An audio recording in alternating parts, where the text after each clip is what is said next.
म्हातारीची कोट्यवधींची शेतजमीन, मग मायलेकाचा खून आणि जावयाने आत्महत्या का केली, ऐकूनच हादरून जाल.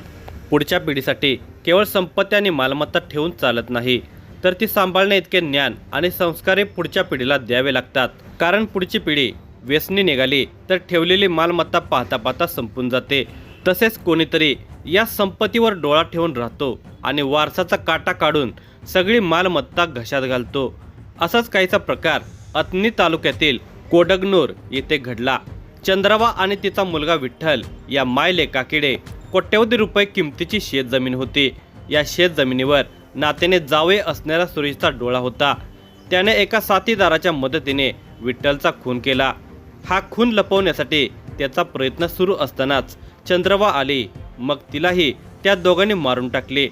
आपल्या हातून 2 खून झाल्याने सुरेश आणि त्याचा साथीदार घाबरले. या भीतीतून सुरेशने आत्महत्या केली, तर त्याच्या साथीदाराने आत्महत्येचा असफल प्रयत्न केला. केवळ जमिनीच्या हव्यासापोटी तिघांचे बळी गेले आणि एकाचे आयुष्य आता तुरुंगात जात आहे. या दुर्दैवी घटनेचा सविस्तर वृत्तांत पुढील प्रमाणे आहे. पण तत्पूर्वी तुम्ही जर ह्या चॅनेलवर जर नवीन असाल तर प्लीज आपल्या ह्या मराठी चॅनेलला नक्की सबस्क्राईब करा. कोडगनूर येथे चंद्रवा इचेरी आणि त्याचा मुलगा विठ्ठल इचेरी हे दोघे राहायला आहेत. ते मूळचे नांदगाव येथील असले तरी त्याची शेती कोडगनूर येथे असल्याने ते मळ्यात राहायला होते. विठ्ठलची पत्नी काही वर्षापूर्वी मयत झाली आहे. त्याला एक मुलगा आणि मुलगी आहे. मुलीचे लग्न झाले असून ते आपल्या सासरी असते, तर मुलगा लहान असल्याने त्याला अनाथ आश्रममध्ये ठेवलेले आहे. त्यामुळे विठ्ठल आणि त्याची आई दोघेच मळ्यात राहत होते. चंद्रवा इचेरी हिच्याकडे असलेल्या शेतीची किंमत आता कोट्यवधी रुपये झालेली होती. या मालमत्तेचा एकमेव वारस होता विठ्ठल, पण तोच व्यसनाच्या आहारी गेलेला होता. त्याला कशाचेच काही सोयरसूतक नव्हते. दारूच्या नशेत तो राहत असल्याने काही नातेवाईकांचाच या शेतीवर डोळा होता. चंद्रवा हिची बहीण जवळच्या गावात राहत असल्याने तिचा जावई सुरेश सवदत्ती हा चंद्रवाच्या घरी येत जात होता. तो आणि चंद्रवाचा मुलगा विठ्ठल हे दोघे कायम दारू प्यायला शेतात बसत होते. दोघे हे मेवणे पाहुणे असल्याने दोघात लपवण्यासारखे काहीच नव्हते. ते दोघे मित्रासारखे राहत होते. गेल्या वर्षी वयोवृद्ध चंद्रवाचा अपघात झालेला होता. त्यात तिचा पाय मोडला. तिच्या खुब्याचे ऑपरेशन झालेले होते, त्यामुळे तिला नीट बसता उठता येत नव्हते. त्यातच विठ्ठल हा जरा विक्षिप्तासारखा वागत होता. त्याच्या बायकोचे काही वर्षापूर्वी निधन झाल्याने तो खचून गेलेला होता. या दोघा मायलेकाची परिस्थिती सुरेश सवदत्ते याला माहिती होती. तो आपला मित्र श्रीशैल होरट्टे याला शेनगुत्तीहून घेऊन येऊन विठ्ठल बरोबर दारू पीत बसत होता. शेनगुत्ती आणि कोडगनूर ही गावे तशी काही लांब नाहीत, त्यामुळे ते दोघे आठवड्यातून 2 ते 3 वेळा दारूसाठी एकत्र येत होते. दारू पिता पिता त्यांची घरातील वेगवेगळ्या समस्येवर चर्चा होत होती. दोघांच्या घरात काय शिजत आहे हे दोघांना समजत होते. चंद्रवाचा अपघात झाल्यावर सुरेश यानेच विठ्ठलला अपघात करणाऱ्या दुचाकी स्वारावर केस घालायला लावली आणि त्या दुचाकी स्वाराकडून 2 लाख रुपये नुकसान भरपाई मागण्यास सांगितले. तसं विठ्ठलने केले देखील. त्याने आईचा अपघात करणाऱ्या दुचाकी स्वारावर केस दाखल करून मोठी रक्कम मागितलेली होती. ही केस कोर्टात असल्याने तडजोडीचे प्रयत्न सुरू होते. ही गोष्ट सुरेश सवदत्ते याला कळलेली होती. त्यातील काही पैसे त्याने विठ्ठलकडे उसने मागितलेले होते. त्यावेळी विठ्ठलने पैसे देण्यास स्पष्टपणे नकार दिला होता. याचा राग सुरेशला आला होता. एवढी सगळी प्रॉपर्टी असूनही पैशासाठी विठ्ठल आणि त्याची आई कंजूसपणा करत आहेत हे त्याला आवडलेले नव्हते. विठ्ठल हा त्या सगळ्या प्रॉपर्टीचा मालक आहे, तरी तो आपल्याला पैसे देत नाही हे त्याला खटकलेले होते. त्याला चांगला धडा शिकवायला पाहिजे असा त्याने विचार केला. हा विचार त्याने मित्र श्रीशैल होरहट्टीला बोलून दाखवला. कसे केले तरी मी त्या घराचा जावई आहे. चंद्रवा आणि विठ्ठल या दोघांच्या माघारी ती सगळी प्रॉपर्टी आपल्याला मिळेल अशी आशा त्याला होती. ही गोष्ट त्याने मित्र श्रीशैल याला सांगितली.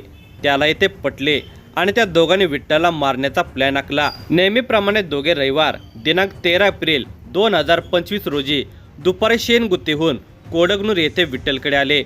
ते तिघे मळ्यातील घराच्या पाठीमागे दारू प्यायला गेले. दुपारपासूनच ते दारू प्यायला बसलेले होते. त्यावेळी त्या दोघांनी मुद्दामच विठ्ठलला जास्त दारू पाजलेली होती. दारूच्या नशेत मेवणे पाहुण्यात वादाला सुरुवात झालेली होती. त्या वादात सुरेश आणि श्रीशैल यांनी विठ्ठलला लाथ्या बुक्क्यांनी मारहाण करायला सुरुवात केली। त्या दोघांचा प्लॅन विठ्ठलला संपवण्याचाच असल्याने भांडणाची संधी त्या दोघांनी साधलेली होती। श्रीशैलने विठ्ठलचा गळा आवळून धरलेला होता, त्यामुळे विठ्ठलचा श्वास गुदमरला आणि विठ्ठल ओरडू लागला। तेव्हा सुरेश याने विठ्ठलच्या पोटात चाकूने वार केला। त्या सरशी तो ओरडतच रक्ताच्या थारोळ्यात निपचित पडला। त्याचा जागेवरच मृत्यू झाल्याचे बघून त्या दोघांना मात्र घाम सुटला।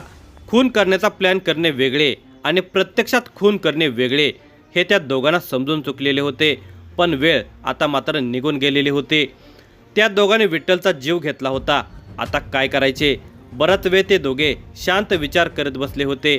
तिकडे विठ्ठल दारू प्यायला गेला, तो परत का आला नाही हे पाहण्यासाठी म्हणून चंद्रवा शेताच्या मागे गेली। तेव्हा तिला मुलगा विठ्ठल रक्ताच्या थारोळ्यात पडलेला दिसला। हे पाहून ती घाबरली आणि जोरजोरात ओरडू लागली।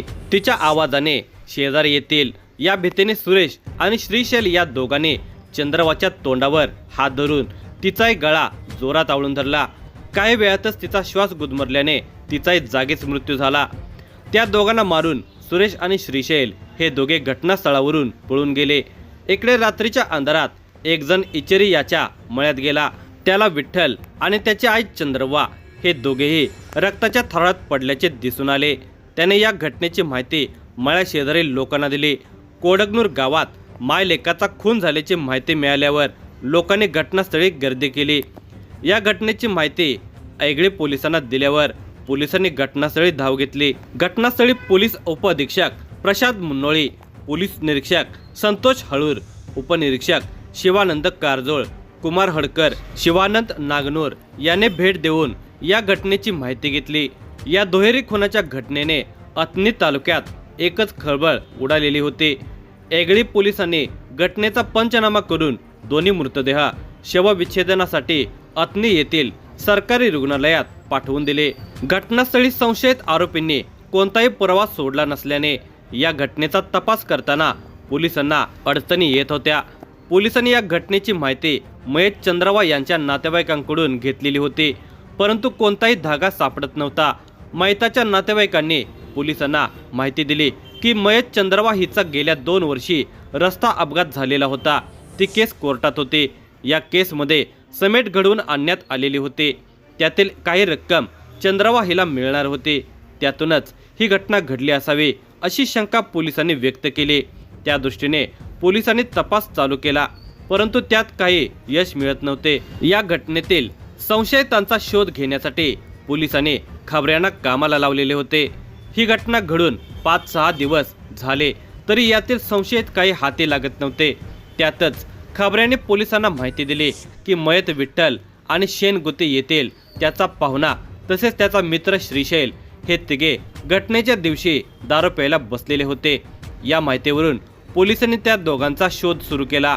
त्यावेळी पोलिसांना माहिती मिळाली की यातील सुरेशने या दुहेरी खुनाच्या घटनेनंतर गळफास घेऊन आत्महत्या केली आहे, तर श्रीशैल यानेही आत्महत्या करण्याचा प्रयत्न केला होता, परंतु त्याचा जीव वाचलेला होता। आता उपचारासाठी त्याला दवाखान्यात दाखल करण्यात आल्याची माहिती पोलिसांना मिळाली। तो उपचार घेत असलेल्या अथणी येथील दवाखान्यात पोलिसांनी धाव घेत त्याच्याकडे या घटनेची चौकशी केली असता त्याने गुन्ह्याची कबुली दिली। चंद्रवा हिच्या नातेवाईकांनी दिलेल्या फिर्यादीवरून चंद्रवा इचेरी वय वर्षे 68 आणि विठ्ठल इचेरी वय वर्षे 45 या दोघांच्या खून प्रकरणी मयत सुरेश सौदत्ते वय वर्षे 38 आणि श्रीशैल होरट्टी वय वर्षे 40 या दोघांविरुद्ध BNS कलम 103(1) प्रमाणे गुन्हा दाखल केला। उपचारानंतर श्रीशैल होरट्टी त्याला ताब्यात घेऊन पोलिसांनी त्याला कोर्टात उभे केले। या घटनेचा पुढील तपास अथणी पोलिसांच्या बरोबर ऐगळी पोलीस करत आहेत।